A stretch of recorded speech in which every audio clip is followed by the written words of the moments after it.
வணக்கம் சார். நான் விஷால் பேசுறேன். நடிகர் விஷால் பேசுறேன். ரத்னம் திரைப்படம் ஏப்ரல் 26 வெள்ளிக்கிழமை ரிலீஸ் ஆகப்போகுது. அந்த படத்தோட கதாநாயகன் விஷால் பேசுறேன். அதுக்கப்புறம் பொதுச் செயலாளர் நடிகர் சங்கத்தோட பொதுச் செயலாளர். அது கூட நீங்க வச்சுக்கலாம். அந்த பதவி சார்ந்த விஷாலா பேசுறேன்.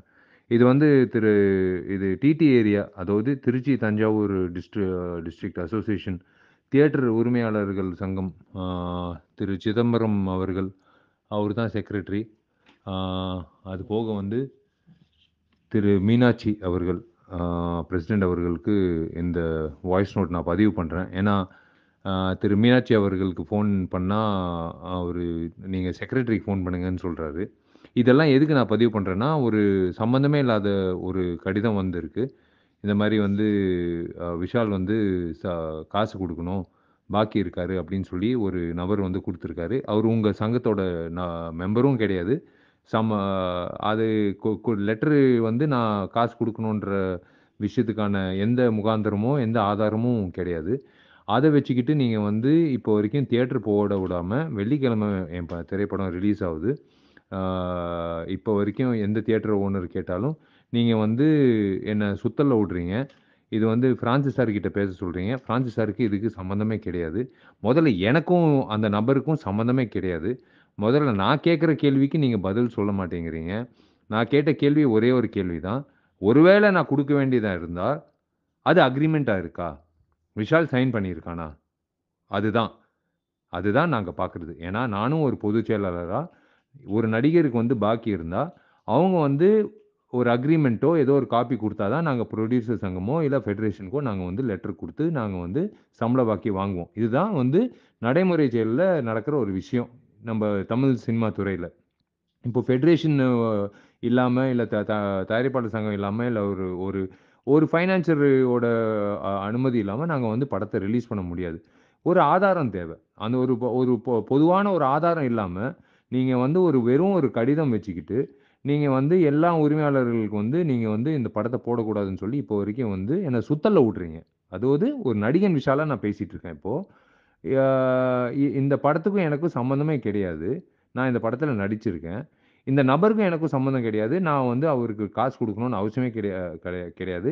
நான் வந்து அதுக்கான ப்ரூஃபும் குடுக்க தேவையில்ல. நீங்க வந்து கேட்க வேண்டிய ஆள் வந்து அவங்க கிட்ட தான் கேட்கணும் ப்ரூஃபு. அவங்க தான் வந்து உங்களுக்கு ப்ரூஃபு குடுக்கணும். ஆதாரம் குடுக்கணும். நான் குடுக்குறேனா இல்லையா? நான் சைன் பண்ணியிருக்கேனா இல்லையா? ஏதாவது ஒரு ஆதாரம் இருந்ததுன்னா, நீங்க காட்டுங்க. நான் வந்து உண்மையிலே குடுக்கணும்னா, நான் நான் கண்டிப்பா குடுக்க வேண்டிய சூழ்நிலை வந்துச்சுன்னா குடுக்குறேன். ஆனா எந்தவித ஆதாரம் இல்லாம, என்ன வந்து நீங்க வந்து கிட்டத்தட்ட ஒரு 6 மணி நேரமா சுத்தல்ல போட்டுட்டுருக்கீங்க. திரு சிதம்பரம் அவர்கள் வந்து கால் வெயிட்டிங்ல போயிட்டுருக்கு நான் ஃபோன் பண்ணும்போது. ஆனா திரும்ப ஃபோன் பண்ணா வந்து ஃபோன் எடுக்க மாட்டேங்கிறாரு. இப்போ வரைக்கும் ஃபோன் எடுக்கல. பிரான்சிஸ் சாரும் ஃபோன் எடுக்கல. ஆ, இப்படி சுத்தல்ல போட்டதுக்கப்புறம் என் நண்பர் சீனு சாரு வந்து இந்த படத்த வாங்கியிருக்காரு நார்த், சவுத்து. என் நண்பர் அவரு. அந்த நான் நட்பு ரீதியில வந்து அவர வந்து கொஞ்சம் ஹெல்ப் பண்ணி, பண்ணி குடுங்க சார். ஏன்னா வந்து புக்கிங் ஆரம்பிச்சாச்சு. ஒரு திரைப்படம் வந்து வரதே பெரிய விஷயம். ஒரு திரைப்படம் வந்து நல்லா ஓடுறதே பெரிய விஷயம். இந்த காலகட்டத்தில நீங்க இந்த மாரி பண்ணும்போது, இதுக்கு பேரு வந்து கட்ட பஞ்சாயத்து.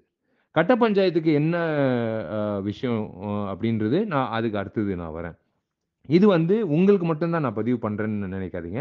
இது வந்து சிஎம்முக்கும் சரி, கலெக்டருக்கும் சரி, திருச்சி கலெக்டருக்கும் சரி, திருச்சி எஸ்பிக்கும் சரி, போலீஸ் ஸ்டேஷனுக்கும் சரி, எல்லாருக்கும் நான் வந்து சொல்ல விருப்பப்படுறது, இது வந்து நீங்க செய்றது கட்ட பஞ்சாயத்து தவிர்த்து வேறு எதுவுமே கிடையாது. இதோட வார்த்தை வந்து இதுக்கு பேர் கட்ட பஞ்சாயத்து. நீங்க வந்து கேங்கரு கோர்ட் நடத்துறீங்க. இந்த இந்த பதிவு வந்து தயவு செஞ்சு நான் ஏதோ கோவத்துல அ க சொல்றேன்னு நெனைக்காதீங்க.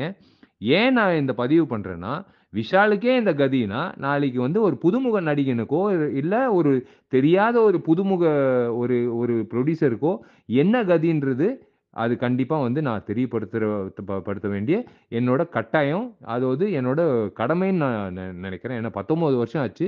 எத்தனையோ படங்கள் ரிலீஸ் பண்ணியிருக்கேன். ஆனா நீங்க வந்து ஃபோன் எடுக்காததுனால, எனக்கு தியேட்டர் போடாததுனால, எனக்கு பரவால்ல. வெள்ளிக்கிழமை ரிலீஸ் ஆவாம இருக்கிறது வந்து அது உங்களோட அலட்சியம் தான். ஆனா, அந்த அலட்சியத்த பார்த்துட்டு நான் சும்மா இருக்க மாட்டேன். இந்த பதிவு வந்து முதல்ல வந்து நான் வந்து ஷேர் பண்ணி இப்போ நான் உங்ககிட்ட பேசிட்டு இருக்கும்போது, உங்களுக்கு நான் எப்படி பதிவு ஷேர் பண்றேனோ, எல்லாருக்கும் நான் கலெக்டர்லேருந்து எல்லாருக்கும் ஷேர் பண்றேன். ஏன்னா, இதுக்கு பேரு கட்ட பஞ்சாயத்து. நீங்க வந்து கட்ட பஞ்சாயத்துல ஈடுபடும்போது, கண்டிப்பா அதுக்கான வந்து ஒரு ஒரு சட்டம்ன்னு ஒண்ணு இருக்கு. நீங்க எப்படி வந்து ஒரு சம்மந்தமே இல்லாத ஒரு கடிதம் வந்து நீங்க எடுத்துக்கிட்டு நீங்க நீங்க வந்து நடவடிக்கை எடுக்கிறீங்களோ, எனக்கு ஒரு உரிமை இருக்கு இந்த நாட்டுல. நானும் வந்து என ஒ எ இந்த இதுக்கான என்ன நடவடிக்கை எடுக்கணுமோ, அந்த நடவடிக்கை எடுக்கிறதுக்கான முயற்சி எடுக்க உட்றாதீங்க. தயவு செஞ்சு நீங்க வந்து ஆதாரமா கேளுங்க. ஆதாரத்த இல்லாம நீங்க ஃபோன் எடுக்காம இருக்கிறது வந்து சத்தியமா வந்து இது என்னால பொறுத்துக்கிட்டு இருக்க முடியாது. செக்ரட்டரி டூ செக்ரட்டரி நீங்க ஃபோன் எடுக்கல. ஒரு நடிகன்னு டூ செக்ரட்டரி ஃபோன் எடுக்கல. சம்மந்தமே இல்லாத ஒரு நபருக்கு ஒரு செக்ரட்டரி ஃபோன் எடுக்கல. அப்ப எதுக்கு ஒரு அசோசியேஷனு? நீங்க எதுக்கு வந்து நீங்க சம்மந்தமே இல்லாம ஒரு 24ஆம் தேதி ஒருத்தர் வந்து ஏப்ரல் 26ஆம் தேதி ரிலீஸ் ஆகுற ஒரு படத்துக்கு வந்து கம்ப்ளைண்ட் குடுக்குறாருன்னா, அதிலேயே உங்களுக்கு தெரியும் பாதி குற்றவாளின்னு அர்த்தம். ஏன் ஏப்ரல் 19 வரலாம். ஏன் ஏப்ரல் 1 வரலாம். ஏன் பிப்ரவரிலயே வரலாம். ஏன் முந்தின படத்து கூட வரலாம். எதுவுமே இல்லாம 2 நாள் முன்னாடி வர்ற ஒரு நபருக்கு வந்து நீங்க வந்து ஆதாரமே இல்லாத ஒரு கடிதத்துக்கு இவ்ளோ முக்கியத்துவம் குடுக்குறீங்கன்னா, அது சத்தியமா வந்து இந்த பதிவ வந்து எல்லாருக்கும் நான் வந்து ஷேர் பண்ண வேண்டிய சூழ்நிலை வந்துருச்சு. அது வந்து இப்போ நான் ஷேர் பண்றேன். நீங்க தயவு செஞ்சு இது வந்து தப்பா நெனைக்காதீங்க. ஏதோ கோவத்துல விஷால் பண்றான் அப்படிலாம் நெனைக்காதீங்க. நான் பதிவு பண்றேன். நம்ம நாட்ல வந்து கட்ட பஞ்சாயத்துக்கு என்ன சட்டம், அதுக்கான என்ன நடவடிக்கைன்றது உங்களுக்கும் தெரியும். இதுக்கு மேல நான் இந்த பதிவ முடிச்சுக்கிறேன். நன்றி, வணக்கம். வயசுல நீங்கலாம் பெரியவங்க. நான்லாம் வந்து வளர்ந்து வர கலைஞன். கஷ்டப்படுற கஷ்டப்பட்டு வேர்வை சிந்தி உழைக்கிற ஒரு நடிகன். தயவு செஞ்சு யாரோட உழைப்பு ஓட விளையாடாதீங்க. புரியுதுங்களா? நீங்க ஃபோன் எடுக்காம இருக்கிறதுனால வந்து, பூனை கண்ண மூடுனா உலகம் இருட்டிரும்னு சொல்லுவாங்கல்ல, அந்த மாரி தயவு செஞ்சு நெனைக்காதீங்க.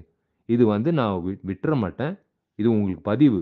இது முக்கியமா சிதம்பரம் சார், நீங்க கால் வெயிட்டிங்லயே இருங்க. நீங்க ஃபோன் எடுக்காமலே இருங்க.